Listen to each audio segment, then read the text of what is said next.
Make your future 미래 채널 마이앱. 네, 안녕하세요. 미래캐스터 황준원입니다. 매달 마지막 주 토요일에 전달드리는 놓쳐서는 안 될 미래 뉴스 5월달 소식 시작하도록 하시죠. 네, 구글 I/O 2023 행사가 5월 10일에 있었습니다. 어떤 내용들 있었는지 살펴보시죠. 자, 먼저 보다 몰입감을 높인 지도 서비스 Immersive View의 새로운 시연 영상이 있었는데 너무 신기합니다. 자, 뉴욕시에서 내가 자전거를 타고 싶다라고 가정을 한 다음에 Immersive View를 선택하게 되면은 저런 식으로 지도를 보여준다는 거예요. 그 코스를 버드 아이 뷰, 새처럼 저렇게 실감나게 볼 수가 있다는 거죠. 먼저 느껴볼 수가 있다는 거고요. 또 좋은 점은 공기 질, 날씨, 교통 흐름 그런 것들까지 시간대별로 알 수가 있다고 합니다. 자, 오후 시간에 비가 오니까 먼저 자전거를 타야겠구나 라는 것을 알 수가 있다는 거죠.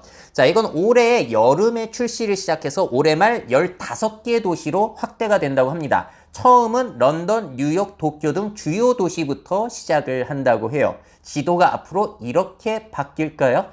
자, 그리고 또 보다 강력해진 이미지 편집 기능 매직 에디터라는 것도 신기했습니다. 자, 이건 구글 포토에 들어가는 기능인데요. 가방끈을 내가 지우고 싶다라고 하면 선택해서 지우고요. 남은 부분은 저렇게 채워주는 거예요. 아니, 폭포를 내 손으로 떨어뜨리게 하고 싶었는데 뭔가 안 맞잖아요. 사람을 선택하고 옮기고 남은 부분은 또 알아서 채워주고, 풍선이 잘렸다 옮긴 다음에 또 남은 부분을 알아서 채워준다는 겁니다. 자, 이 기능은 올해 말에 구글 포토에 들어갈 예정이라고 해요. 점점 이렇게 이미지 편집 기능들이 좋아지고 있다는 점도 흥미롭죠. 자, 제일 큰 발표 내용 중에 하나는 뭐냐면은 구글이 앞으로 검색 방식을 AI 중심으로 완전히 바꿔버리겠다는 거예요. 자, 시연 영상 함께 보시죠. 구글 검색 후에 생성 AI가 답변에 이미지도 포함해서 저렇게 정리를 해줄 것이라고 합니다. 또 여러 질문 하나하나 따로 할 거 없이 내가 원하는 질문을 한 번에 구체적으로 길게 작성하는 게 가능해진다고 해요.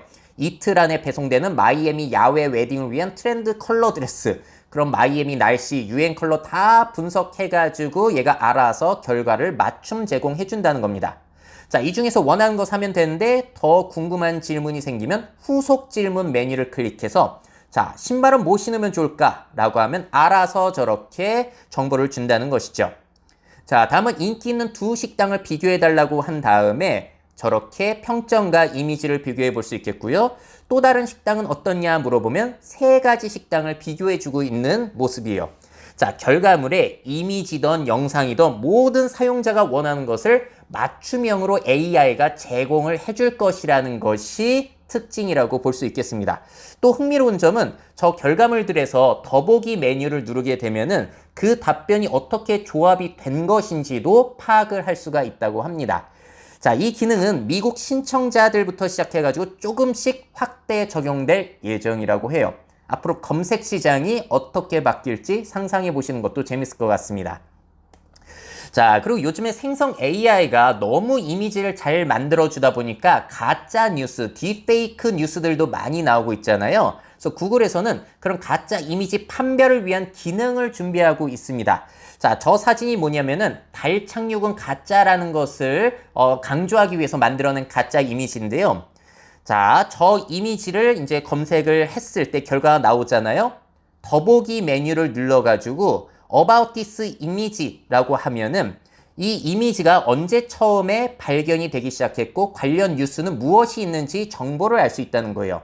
그래서 그 정보를 얻어서 믿을 수 있는 이미지인지 판단이 가능하고, 생성 AI로 이미지를 만들면 자동으로 그걸 AI가 만든 것이라고 기록이 남는다고 합니다. 자, 이 기능 같은 경우에는 몇 달 안에 미드저니 그리고 셔터스톡 등에서 AI로 만든 이미지에 AI로 만들었다는 문구가 삽입이 될 예정이라고 해요. 이러면은 이제 속는 사람들이 좀 줄어들 수는 있을까요?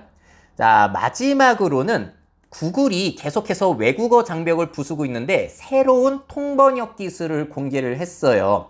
먼저 유니버설 트랜슬레이터라는 기술인데요. 지금 강사가 어떤 과목에 대해서 영어로 설명을 하고 있는 원본 영상입니다. 이걸 외국어로 바꿨을 때 어떻게 되는지 보시죠. Muchos universitarios no comprenden que saber cuándo pedir ayuda y usar recursos útiles es en realidad una clave para convertirse en un adulto productivo. 자, 교육 영상에서 전문가의 이야기를 다양한 언어로 바꿔주는 것뿐만이 아니라 포인트는 뭐냐면은 입술 모양까지 맞춰가지고 바꿔준다는 거예요. 자, 이거는 아리조나 주립대학과 제휴를 해가지고 온라인 영상을 제작한 사례이고요. 이게 딥페이크잖아요, 어쨌든. 그래서 악용의 우려가 있다 보니까 구글과 제휴를 맺은 파트너들에게만 이 기술을 제공할 예정이라고 합니다. 자, 그래도 많은 사람들이 또 이런 유사한 기술을 만들어가지고 활용하게 될 텐데 어떻게 될지 걱정이 되기도 하네요. 자, 그리고 또 구글에서 폴더블 폰을 활용한 번역 기술을 공개했는데요. 픽셀 폴드라는 게 발표됐잖아요. 저걸 통번역에 어떻게 쓰는지 한번 보세요. 펼치고 통역 기능을 쓰게 되면은 상대방은 나의 말을 저렇게 바깥에서 볼 수 있고 나는 상대방 말을 안쪽에서 저렇게 볼 수 있다는 거예요. 그럼 우리가 여행할 때나 외국인을 상대할 때 저렇게 하면 조금 편리해질 수도 있겠죠. 자, 이게 참 흥미로운 점은 뭐가 있냐면은 제가 유튜브 채널 미래채널 마이애프에 여쭤봤습니다. 구독자분들에게 여러분들은 폴더블 폰 어떻게 생각하시냐? 그랬더니 미래에 관심 있는 구독자분들조차도 접는 방식의 매력을 잘 모르겠다는 사람들이 훨씬 많거든요. 자, 그래서 지금 보신 영상처럼 폴더블 폰에 통번역 기능을 넣어가지고 조금 더 매력을 살리려는 노력도 보이는데 과연 얼마나 어필이 될지는 한번 지켜봐야 될 것 같습니다. 자, 이렇게 구글 I.O. 2023 내용을 살펴보셨는데요. 여러분들은 어떤 기술이 가장 인상 깊으셨나요? 네, 현지 시간 5월 23일부터 마이크로소프트 빌드 2023 발표가 있었는데 여기 주요 내용 살펴보시겠습니다. 오픈 AI와의 협력이 굉장히 돋보였어요. 그 중에서도 제가 제일 흥미롭게 본 것은 드디어 윈도우에 코파일럿 기능이 들어온다는 겁니다. 보시는 것처럼 작업 표시줄 저기에 코파일럿 기능이 들어가는 거고요. 그거를 클릭하게 되면 옆에 딱 이제 AI 기능이 나오는 거고 작업을 위해 시스템을 어떻게 조정할 수 있을까라고 했더니 포커스 타이머랑 다크 모드를 추천하는 거예요. 지금 실행하겠냐라는 버튼 예스 누르니까 바로 집중력 타이머가 저렇게 나오는 거고 다크 모드로 실행하겠냐 바로 바꿔준다는 거예요. 코딩할 때 듣기 좋은 음악 추천해주고 실행 누르면 스포티파이가 재생을 하고요. PDF 문서를 열어서 읽어주거나 요약을 한다든지 아니면 내가 컴퓨터로 어도비로 작업한 이미지 파일 있잖아요. 그거를 또 코파일럿한테 보내가지고 이거를 팀즈 앱에서 내 팀원들에게 보여줘라 라고 하면 알아서 보내준다는 거예요. 윈도우의 다양한 기능들을 챗GPT와 같은 코파일럿이 대신해 줄 수 있다는 건데 아니 근데 공개한 기능들이 왜 이렇게 소소할까요? 컴퓨터 느릴 때 해결해 주기 아니면 안 쓰는 프로그램 자동으로 삭제하기 이런 것도 혹시 되려나요? 자, 이 기능은 6월부터 윈도우 11 사용자들에게 조금씩 오픈이 될 예정이라고 합니다. 한번 써보고 얼마나 좋은지 우리 또 느껴보도록 하죠. 또 챗 GPT에서는 빙으로 웹 검색을 해가지고 최신 자료를 긁어올 수 있게 된다고 해요. 자, 챗 GPT 플러스 모델, 유료 모델에서 저렇게 브라우징 위드 빙이라는 메뉴를 선택하시게 되면은 내가 입력한 내용은 빙을 이용해가지고 다 검색을 해서 긁어온다는 겁니다. 자, 빙 기능이 챗 GPT에 들어간 것이라고 보시면 되겠죠. 그래서 최신 정보를 알 수 없었던 그러한 한계점을 극복하려는 거고요. 또 다른 부분은 뭐가 있냐면은 마이크로소프트 코파일럿 서비스에도 플러그인 기능이 들어온다고 합니다. 이 플러그인 기능은 얼마 전부터 챗GPT 플러스에서 이용할 수 있는데요. 저렇게 설치한 플러그인 똑같은 것들을 빙에서도 이용할 수 있다는 거예요. 그래서 내가 원하는 플러그인에서 데이터를 가져와 가지고 원하는 정보를 알려주고 자, 엣지 웹 브라우저에서도 빙에 그 플러그인이 들어가 있기 때문에 요리 재료를 본 다음에 그거를 바로 저렇게 인스타카트를 이용해서 구매할 수도 있고요. 마이크로소프트 365 앱에도 다 적용이 된다고 합니다. 문서를 보다가 이제 관련된 정보를 줄 수 있는 플러그인을 이용해서 문서를 수정한다든지 정보 팩트 체크를 한다든지 그런 것들이 가능해질 것이라는 거예요. 자, 현재 50개가 넘는 플러그인이 출시가 되어 있고 앞으로는 수천 개가 넘을 것이라고 이야기를 하고 있고요. 유료 플러그인까지 출시되면은 개발자들이 돈까지 벌 수가 있다는 건데 자, 그러면 AI를 위한 플러그인 생태계가 어마어마해질 것이라는 이야기거든요. 정말로 아이폰이 생겨나면서 앱 생태계가 우리 생활에 영향을 미쳤던 것처럼 이 AI를 위한 플러그인 생태계가 얼마나 커질 것인지 굉장히 궁금합니다. 자, 이번 행사를 보시면은 오픈 AI와 마이크로소프트의 동맹이 상당히 돋보였는데 그 영향력은 얼마나 될까요? 자, 제가 볼 때 포인트는 크게 두 가지인 것 같습니다. 첫 번째는 코파일럿이 얼마나 유용할 것인가. 윈도우에서건 엑셀에서건 파워포인트에서건. 자, 그리고 두 번째는 플러그인 생태계가 과연 얼마나 커질 것인가. 자, 여러분들 플러그인 사용해 보셨나요? 지금 유료 모델에서 쓸 수 있어서 저는 써봤는데 일단 미국 서비스 위주라 그렇게 편리한지는 아직 제가 체감을 못했고요. 그리고 사용이 복잡하고 번거롭고 간단하지가 않더라고요.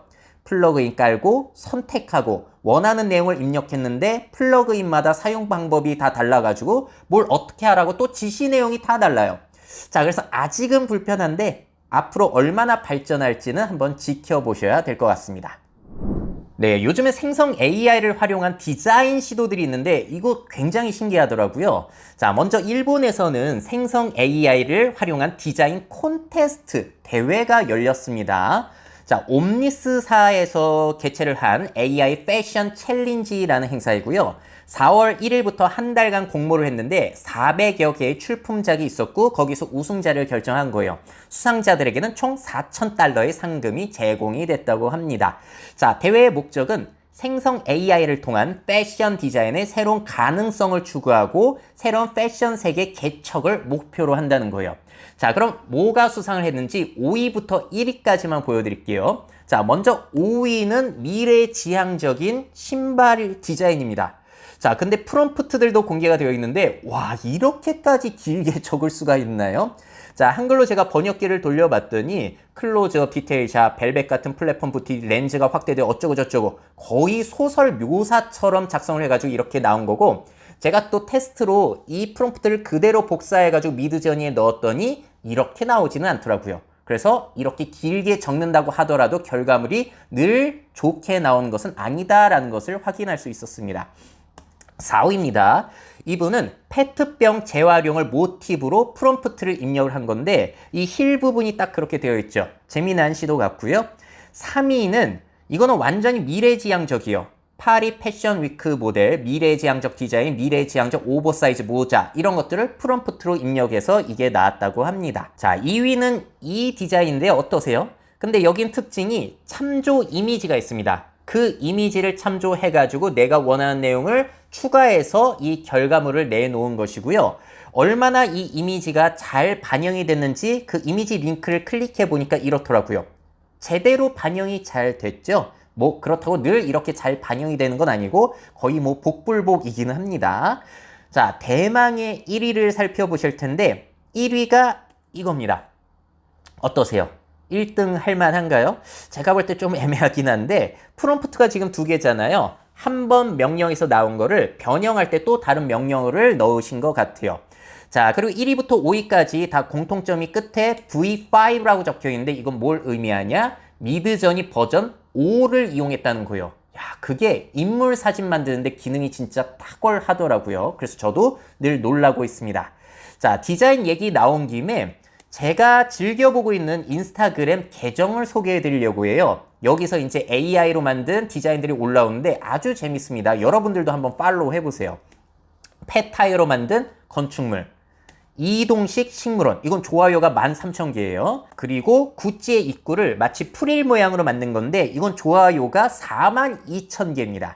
자, 그리고 제가 얼마 전에 본 것은 숲속의 놀이터인데 이런 식으로 만들 수도 있다는 거예요. AI가 만들어준 것이고. 자, 그리고 실제 패션에서도 이게 응용이 가능한데 공작새 모양으로 옷을 디자인한다면 결과물이 이렇다는데 어떠신가요?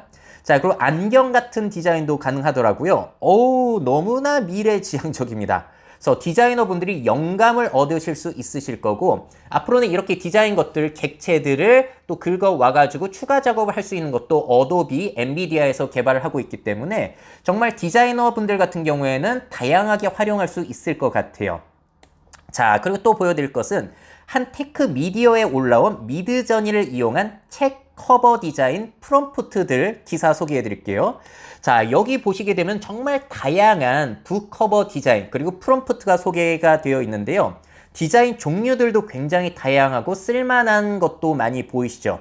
근데 여기서 또 느낄 수 있는 게 뭐냐면은 프롬프트를 길게 적는다고 다 잘 나오는 게 아니구나. 짧게 적었을 때도 엄청난 결과물이 나오기도 한다는 거.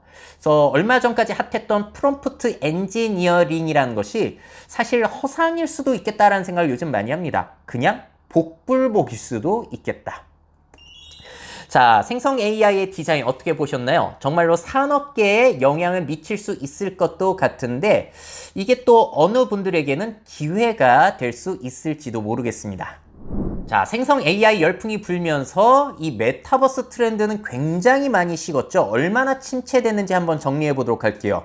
비즈니스 인사이더지에 이런 글이 올라왔습니다. Rest in Peace, 메타버스. 자, 묘비가 나온 거죠. 2021년부터 2023년까지. 에드 지트론이라는 사람이 글을 쓴 것인데 이 사람이 누구냐면은 EGPR의 CEO이자 테크 문화 컬럼리스트라고 해요. 근데 글 내용이 상당히 흥미롭더라고요. 자, 메타버스가 3년 만에 비즈니스 세계에서 버림받고 사라졌다라고 합니다. 자, 과대 광고, 제품에 대한 일관된 비전의 부재는 메타버스를 살릴 수 없었다. 사람마다 메타버스 정의하는 게 다 달랐죠. 기술 업계가 더 유망한 새 트렌드인 생성 AI로 넘어갔기 때문에 사망 선고를 내렸다는 거예요. 글을 보시게 되면은 이 메타버스의 고공행진과 잔인한 몰락으로 표현을 그 순서를 보여주고 있는데요. 내용 정리해 볼게요. 메타사의 발표 후 모든 회사가 메타버스 제품을 제공하는 것 같았다. 그래서 마이크로소프트 나델라의 발표부터 해서 로블록스의 상장, BAYC의 메타버스 비전, 심지어 별로 상관없어 보이는 월마트, 디즈니까지도 선언을 했었거든요. 자, 그러다 보니까 투자자, 컨설턴트, 애널리스트들은 메타버스의 성장에 대한 서로의 예측을 상향 조정하기 시작했습니다. 예를 들어서 컨설팅 기업이죠. 가트너 같은 경우에는 2026년까지 25%의 사람들이 메타버스에서 하루에 최소 1시간 이상 보낼 것이라는 예측을 한 거예요. 그뿐만이 아니라 월스트리트 저널, 맥킨지 같은 경우에도 메타버스에 대해서 굉장히 긍정적인 예측을 내놓기도 했는데 이러면 이런 시장 조사 기관의 예측이 의미가 있는 건가 싶기도 합니다. 자, 사람들이 실제로 이용해 볼 기회가 주어졌을 때 아무도 이용하지 않았다. 예를 들어서 디센트럴랜드 같은 경우에는 1일 활성 사용자 수가 38명이요. 자, 그리고 메타사의 호라이즌 월드 같은 경우에는 작년 말까지 1일 활성 사용자 수가 20만 명이었다고 하는데 원래는 목표가 50만 명이었다고 해요. 그거의 절반도 채워지지 않은 것이죠. 또 디센트럴랜드의 그 NFT 땅 가격 있잖아요. 1년 전 대비, 전년 대비 90%가 하락했다라는 보도 내용도 있습니다. 자, 그리고 마이크로소프트 같은 경우에는 알트스페이스 VR을 폐쇄했고 산업 메타버스 팀을 100명 해고하고 홀로렌즈 팀을 감축했다라고 하고요. 디즈니는 아예 3월에 메타버스 부서를 폐쇄하고 월마트 같은 경우에는 로블록스 기반 메타버스 프로젝트를 중단했다고 합니다. 자, 그리고 마지막으로 여기에 저커버그가 올 3월에 메타의 가장 큰 단일 투자 분야가 메타버스가 아니라 AI라고 선언을 하게 되면서 게임은 끝나버렸다라고 그 흐름을 정리하고 있어요. 자, 그러면서 우리들은 여기에서 교훈을 얻어야 한다라고 합니다. 무슨 얘기냐면은 메타버스는 기술 역사상 가장 큰 실패 중 하나로 기억되어야 한다는 거예요. 인간 상호작용의 미래에 대한 진정한 비전이 아닌 주가 상승을 위한 수단이었다라는 것이죠. 저커버그를 무모하게 추종하던 어설픈 보도자료에 기반한 과대 광고에 수십억 달러를 날려버린 벤처 캐피털 커뮤니티도 진지하게 반성해야 된다라고 주장을 하고요. 저커버그는 모두를 오도하고 수백억 달러를 날리고 추종자들로 하여금 자신의 기이한 집착에 복종하도록 설득한 다음 다른 아이디어가 월스트리트의 관심을 끌기 시작하자마자 그 아이디어를 죽였다라고 아주 혹독한 평가를 내리고 있습니다. 자, 여러분들은 공감이 되시나요? 안 되시는 분도 물론 계실 텐데 확실한 것은 분위기가 많이 죽었어요. 구글 트렌드에서 메타버스 전 세계의 검색량, 관심도 추이를 보시게 되면은 페이스북이 메타로 사명을 바꿨을 때 쫙 올라가고 작년 초반부터 이제 떨어지기 시작해서 계속 관심도가 떨어지고 있습니다. 자, 우리나라 같은 경우에는 사실 메타사가 그 사명 바꾸기 전부터 메타버스 붐이 일어나기 시작했었죠. 그래서 한국으로 치면은 저커버그 이전에 메타버스를 진짜 아주 진지하게 홍보하시던 모 교수님, 그리고 기자분들, 각종 전문가분들에게도 꽤나 책임이 있다라고 생각이 들어요. 그때만 하더라도 메타버스는 우리가 꼭 올라타야 되는 트렌드다라고 굉장히 강조하셨던 분들이 계셨거든요. 흥미로운 점은 뭐가 있냐면은 챗GPT와 메타버스의 관심도를 한번 비교해 보자면은 비교가 되지 않습니다. 챗GPT가 빨간색, 메타버스가 파란색인데 관심도가 너무 많이 차이 나죠. 자, 언론과 기업은 엄청 떠들어대는데 정작 이용하는 사람들이 없었던 게 메타버스였어요. 그럼 얼마나 이용을 안 했나? 또 CNBC의 기사를 보시게 되면은 미국 10대들은 VR을 좋아하지 않는다. 오직 4%만이 사용을 하더라는 거예요, 매일. 자, 이거는 파이퍼 샌들러라는 조사에 기반을 두고 있고요. 조사 대상이 된 10대 29%가 VR 헤드셋을 소유하고 있고 이 중에 4%만 매일 헤드셋을 쓰더라는 겁니다. 29% 안에서도 4%만. 심지어 헤드셋 구매에 관심이 없더라는 거예요. 10대 52%가 구입에 관심이 없거나 확신이 없다라고 대답을 했고 구매할 계획이라는 응답이 몇 %였는지 아세요? 7%였다고 합니다. 자, 그렇다면 우리나라에서는 얼마나 이용하고 있는지 정보통신정책연구원 여기에서 보고서가 나왔는데요. 2022년 9,941명이 응답을 받았다고 하는데 그 중에서 4.2%만 이용을 하더래요. 그게 또 이제 10대들 이하에서 많이 이용하고 있고 이 친구들이 이용하고 있는 게 제페토, 동물의 숲, 로블록스, 마인크래프트. 그러니까 뭐 거의 대부분 게임 기반의 서비스 위주라는 것이죠. 제페토가 그나마 게임에서 벗어난 느낌이긴 한데 그럼 그냥 이 친구들이 게임을 하고 싶어서 접속하고 있다. 메타버스로 표현할 이유가 있을까라는 생각이 들기도 합니다. 자, 메타버스의 화려한 부활은 언제일까요? 메타버스 붐의 문제는 기술 발전 없이 투자 목적으로 그 기대감이 너무나 많이 부풀었던 게 문제라고 저는 생각을 합니다. 코로나 때문에 돈이 풀리니까 갈 곳 없는 돈이 미래 유망 산업, 언젠가는 뜰 분야에 몰렸던 것이죠.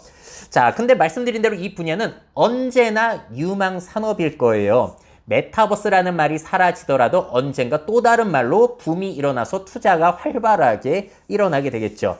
그리고 장기적으로는 계속 발전해서 언젠가는 정말로 유용하고 필수적으로 사용되는 그런 날이 올 것이다. 여기에는 많은 분들이 공감을 하고 계신 것 같습니다. 근데 그때가 언젠지를 알기가 힘든 거죠.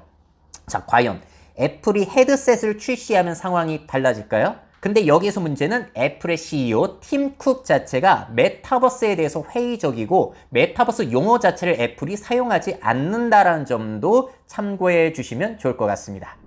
자, 이번에 보여드릴 것은 보다 사실적인 화상대화 기술이에요. 메타버스 말고도 떨어져 있는 상대와 진짜 함께 있는 듯한 그런 기술을 기업들이 공개하고 있는데요. 먼저 구글입니다. 프로젝트 스타라인. 이거는 사실 새 기술은 아니고 2021년에 처음 소개가 됐어요. 멀리 떨어져 있지만 마치 함께 있는 것처럼 자연스럽게 이야기하고 제스처도 취하고 아이 컨택트도 가능합니다. 근데 이 시스템의 문제는 너무 거대해요. 방 하나를 다 차지하는 겁니다. 자, 이렇게 큰 이유는 실시간 3D 이미지를 생성하기 위해서 여러 카메라, 센서, 각종 장치가 들어가가지고 이렇게 커졌다는 거예요. 근데 올해, 이번 달에 공개된 건 뭐냐면은 저렇게 큰 시스템을 TV 사이즈로 확 줄이는 데에 성공했다는 겁니다. AI 기술을 활용해서 세개 그냥 일반 카메라만으로도 사람의 3D 모습, 이미지 생성을 하는 데 성공했다고 해요. 자, 그래서 현재는 세일즈포스, T-모바일, 위워크 몇몇 파트너들과 테스트 중이라고 합니다. 자, 어떠신가요? 이렇게 거대했던 게 65인치 TV 사이즈로 줄어들면은 이 정도면 점점 쓸만해지는 거죠. 앞으로 5년, 10년 뒤에 더 간단해지면은 야, 그러면은 우리가 원격으로 대화하는 방식이 바뀔 수 있지 않을까라는 생각도 들기도 해요. 자, 여기에 대해서 엔가젠 매체에서 실제로 체험해 본 것을 기사화했는데요. 그냥 보기에는 전형적인 2D 화면처럼 보였대요. 완전히 3D처럼 막 그런 게 아니라. 근데 사람이 실물 크기로 재현이 되고 해상도가 굉장히 높게 느껴졌다고 합니다. 그리고 카메라를 내가 보지 않음에도 불구하고 눈을 완벽하게 마주치는 기분이 들었다고 해요. 그리고 놀라운 점은 사과를 집어서 내밀었을 때 그게 3D처럼 보여가지고 그때는 마치 내가 잡을 수 있는 것처럼 느껴졌다는 거예요. 자, 이거는 이 유튜브 채널에 가셔도 보실 수가 있습니다. 유일한 시연 리뷰 영상이 마르케스 브라운리 이 채널에 나오는데 이 사람의 그 컨텐츠를 보시게 되면은 사람 주변이 조금 일그러지는 문제가 있기는 하더래요. 우리가 줌에서 가상 배경 활용하면은 사람 경계가 살짝 무너지잖아요. 그럼에도 불구하고 너무 눈앞에 실제로 그 사람이 있는 것 같아가지고 놀랐다고 합니다. 그리고 설명도 이 영상이 제일 많이 나오는데 결국에는 왼쪽 눈, 오른쪽 눈에 다른 영상을 보여줘가지고 깊이감을 만드는 그런 방식이다라고 설명을 하고 있어요. 자, 얼마나 발전할지 기대가 되고요. 또 로지텍에서도 프로젝트 고스트라는 비슷한 방식을 공개했습니다. 자, 보시게 되면은 저렇게 아주 편안한 부스를 가구 업체와 함께 만든 거고요. 앞에 사람이 있는데 어라 저거는 조금 구글 것보다는 덜 실감 나는 것 같기는 하죠. 자, 더 버지 매체의 기사 내용 정리해 보자면은 홀로그램이나 3D 구현이 아니라 그냥 기존 2D 화상회의 기술을 그대로 적용한 것이라고 해요. 자, 로지텍의 고가의 화상회의 시스템 랠리 플러스 기술과 똑같다고 합니다. 자, 그런데 그 화면이 대화 상대의 얼굴이 부스 안에 오목한 유리창에 비치는 방식인 거고요. 유리창 뒤에 카메라가 있어서 또 눈을 맞추고 대화하는 듯한 그런 기술이 들어가 있는 거예요. 자, 그리고 이건 또 좋은 게 줌, 팀즈, 구글 미트 여러 화상회의 시스템에서 활용이 가능할 것이라고 이야기를 하고 있고 재현은 옆에 놓여있는 태블릿으로 한다고 합니다. 근데 화면 공유나 프리젠테이션은 불가능하다고 해요. 자, 이 가구 같은 경우에는 스틸케이스라는 업체와 함께 제작을 한 것이고 그래서 편안한 분위기에서 화상통화를 하는 데 집중을 했다고 합니다. 그래서 가격도 어마어마하게 비싸요. 거의 뭐 2천만 원가량이라고 보시면 되겠는데 이거는 실제로 올 가을부터 주문을 받을 예정이라고 합니다. 일반 사람들이 구매하지는 않겠지만 원격 진료나 고임원직 회의 등에서는 유용할 수도 있겠죠. 자, 그럼 비교를 해봅시다. 자, 우리는 지금 줌과 같은 PC 화상 대화를 아주 잘 쓰고 있어요. 가장 저렴하지만 몰입감은 떨어지고 피로도가 심한 것이 단점이죠. 자, 그래서 이 문제를 몰입형 화상 대화로 바꿔보자는 것인데 실제 대화하는 느낌이 날 수는 있겠으나 시스템을 새로 갖춰야 되고 자, 그래서 비용도 많이 현재는 들어가요. 앞으로는 이게 저렴해지면 TV 안에도 이 기술이 들어가면 그러면은 생활이 좀 달라질까요? 자, 마지막으로는 메타버스 방식이 있긴 하죠. 몰입형 화상 대화를 위해서 그냥 이런 부스를 구매하는 게 아니라 헤드셋 하나만 있으면 얼마나 간단합니까? 자, 하지만 무언가를 쓰고 눈 바로 앞에 있는 디스플레이로 대화를 한다면은 그게 답답하게 느껴질 수도 있기 때문에 어느 방식이 가장 일반적인 방식으로 자리 잡을지는 한번 지켜봐야 할 것 같습니다. 자, 여러분들이 보시기에는 몰입형 화상 대화 시스템 수요가 얼마나 될 것이라고 생각이 되시나요? 미래에는 정말 저런 기술이 일상적으로 자리를 잡는 게 가능할까요? 자, 이렇게 해서 5월달에 있었던 주요 미래 뉴스들 정리해드렸고요. 저는 다음 달 마지막 주 토요일에 또 정리해서 찾아뵙도록 하겠습니다. 미래사회 변화를 업데이트하고 싶으신 기업 및 기관, 그 밖에 미래 트렌드 교육이 필요하신 분들은 myf21 네이버닷컴 이메일로 연락주세요.